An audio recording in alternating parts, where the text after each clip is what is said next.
ஆனந்த ராகமாய் ஓர் ஆன்மீக பயணம். நீங்கள் பார்த்துக் கொண்டிருப்பது உங்கள் பாக்யம் சேனல். வழங்குவோர் அன்புடன் கல்யாண் ஜுவல்லர்ஸ். இது உங்கள் பாக்யம், எங்கள் பாக்யம். நேயர்கள் அனைவருக்கும் அதிகாலை நற்பொழுதில் மீண்டும் சித்ரா பௌர்ணமி நல்வாழ்த்துக்களுடன் நமது தொலைக்காட்சியில் இதோ இன்னும் சற்று நேரத்தில் தங்க குதிரை வாகனத்தில் எழுந்தருளக்கூடிய இந்த கள்ளழக பெருமானையும் அவனுடைய வரலாறும் அவனுடைய வர்ணனையும் அதை நம் இல்லங்களிலே உங்களுடைய வரவேற்பு அறையிலே உங்களுக்கு வழங்குறதில் மற்றற்ற மகிழ்ச்சி அடைகிறோம். சுமார் அதிகாலை 2:20 மணி நடந்து கொண்டிருக்கக்கூடிய நேரத்தில் நம்ம தொழில்நுட்ப வல்லுநர்கள் கேமராமேன்களுடன் நம்ம இப்போ தமுக்க மைதானத்தில் இருந்து தல்லாகுளம் நோக்கி சென்று கொண்டிருக்கிறோம். இதோ தல்லாகுளம் என்று பேர். தல்லாகுளம் அப்படின்னா என்ன அர்த்தம்னு நிறைய பேத்துக்கு தெரியல. நான் தெய்வத்தை பார்ப்பேனா நீ பார்ப்பனான்னு சொல்லி குளம் நிறை குடம் அலும்பாதுன்னு சொல்லுவாங்களே, அந்த மாதிரி அந்த அழகு மலையானை பார்ப்பதற்கு தள்ளவும் இல்லையா, குளம் போல குழம்பவும் இல்லையா, அலும்பி கொண்டு இருப்பதுக்கு பேர் தான் தல்லாகுளம். ஏன், அந்த சோழமாமலை சுந்தராஜன் கோவிந்தன் குதிரை வாகனத்தில் வரக்கூடியவன் கள்ளழகன் கல்லர்பிரான் அப்படின்னு சொல்லக்கூடிய இந்த கள்ளழகரை பார்ப்பதற்காக அந்த தல்லாகுளம் அப்படின்னு சொல்லக்கூடிய இந்த இடத்துல இருக்கிறோம். இதோ நீங்கள் பார்த்து கொண்டிருக்கக்கூடிய பக்த கோரிகள் அனைவரும் தண்ணீர் பீச்சு என்று விரதம் இருந்து பீச்சக்கூடிய அமைப்பு, அதனுடைய இந்த அழகுமலையானுடைய வர்ணனை. அந்த காலத்தில் பெரியோர்களும் முன்னோர்களும் ஆன்மீகத்திலையும் அறிவியலும் எப்படி பூர்த்திக்கிறாங்க, அப்போ எப்படி வெயில் அடிச்சிச்சுன்னு என் முப்பாட்டனுக்கும் தெரியாது.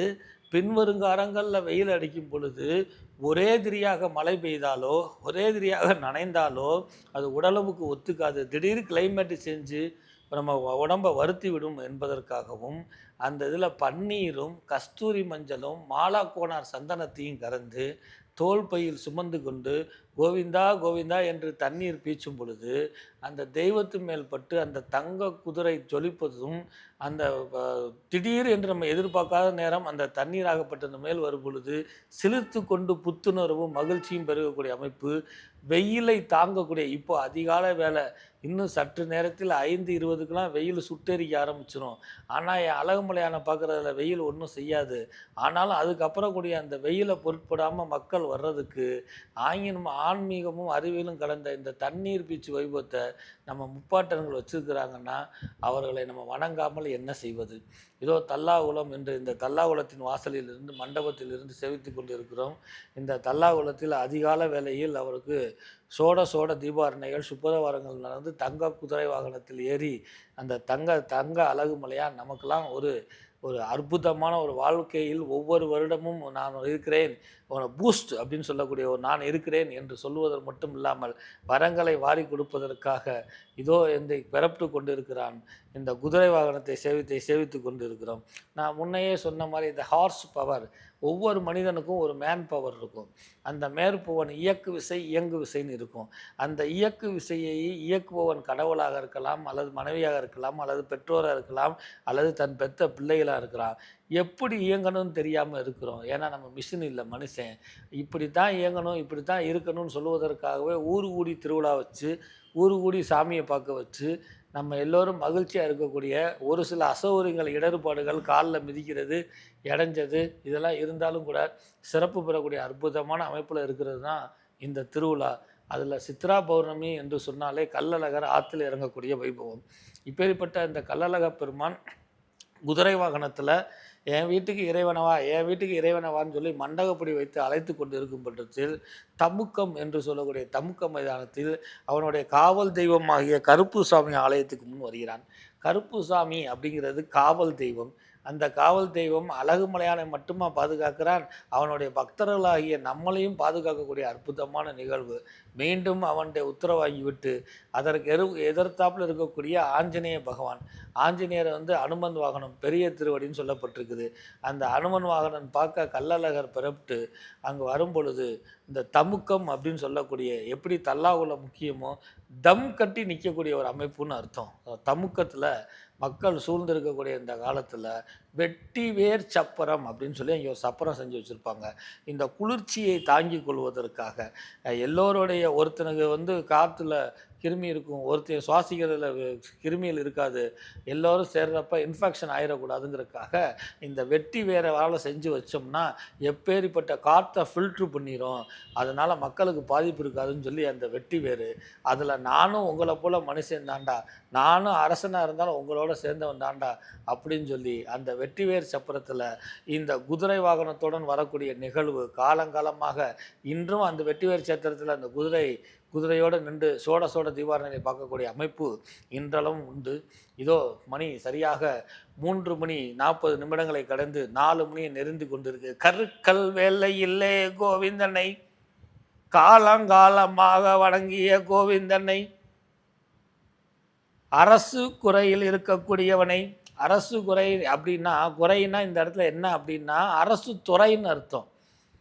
அவன் அரசன் அல்லவா, அந்த அரசு துறையில் இருப்பவனை, என்னுடைய உடலில் எல்லாம் தண்ணீர் இருந்தாலும் கூட தண்ணீரை பீச்சு வணங்குகிறேன் கோவிந்தோ என்று இந்த வாசகத்தை காதுபடி கேட்கும் பொழுது நம் உள்ளம் வழியாக, நம்மளுடைய செவி வழியாக, நம்மளுடைய கண்ணு வழியாக அந்த கள்ளழக பெருமான் நம் நெஞ்சுக்குள் தங்குவதை மனதார பார்க்க முடியுது, கேட்க முடியுது. அற்புதமான நிகழ்வோட தொடர்ந்து பல மண்டபப்படிகளை கடந்து சோட தீபாவளியும் மாலை மரியாதையும் சூடிக்கொண்டு வைகை ஆற்றுக்கு வருகிறான்.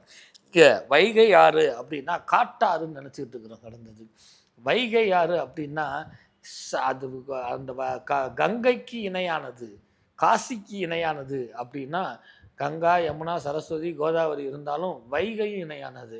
அந்த அழகு மலையான பார்ப்பதற்காக அடித்து புரண்டு கொண்டு ஓடி வருது. இப்போ தண்ணி இருக்குது, இல்லாத அடுத்த கதை. ஆனாலும் தண்ணியே இல்லாட்டினாலும், தண்ணி கம்மியாக இருந்தாலும், தண்ணி நிறைவாக இருந்தாலும், மதுரை மாநகர மக்களும் மட்டும் இல்லாமல் அழகு மலையான பார்க்க வந்த பக்த கொடியவர்களுடைய துரதிர்ஷ்டம், இது பொறாமை எல்லாத்தையும் அந்த அந்த கால் நனைச்ச உடனே இழுத்துட்டு போயிருந்தான். ஏன் தெரியுமா, அழகு மலையான வணங்கணும்னா அவன் கையெழுத்துக்கு முக்கியத்துவம் கொடுக்கணுமா. அந்த கையெழுத்துக்கு முக்கியத்துவம் கொடுக்குறதுனா யார், பக்த கொடிகளுடைய பாவத்தை நீக்கி வைகை யார், அழகுமலையான அருளை பெறுதான்.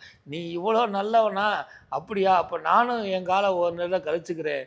ஆனால் எல்லார் பாவத்தையும் தீர்க்கக்கூடியவனாக இருந்தாலும் உனக்கு என்னுடைய அருள், என் பாதை எங்கேயோ ஒரு சொல்லுவாங்க, பெருமாளை பார்த்தா பாதத்தை சேவிச்சாதான் புண்ணியம் அப்படின்னு சொல்லுவாங்க.